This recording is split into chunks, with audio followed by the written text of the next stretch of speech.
So before I decorate, there's just one minor step I go through, which is just kind of cleaning up the surface of the skulls. After you mold them and you kind of let them dry a little bit, you'll see a lot of them will have just kind of an irregular edge of just some sugar crystals that are kind of out of place. And you can just, with the side of your finger, just gently kind of brush those off. And you'll find that that these sugar skulls are pretty hard once they dry out, and that's because the meringue powder does that. And so therefore, if you want to kind of clean up the edge and maybe clean up some of the details around the nose or the eyes, see, here, you can see this one's got just kind of a bunch of just kind of sugar that's kind of out of place, and I can make it look better by just knocking that off with my fingers.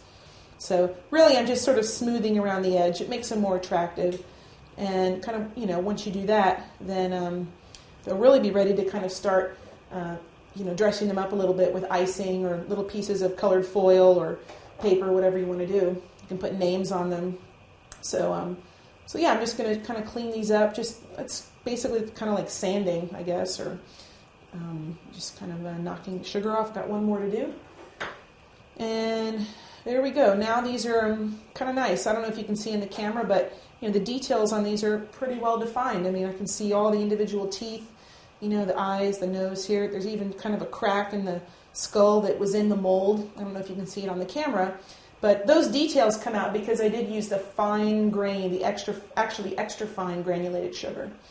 So, okay, I've got 8 sugar skulls here. The white ones, the pink ones are still kind of drying in the low temperature oven. So we'll now start talking about how we can decorate them.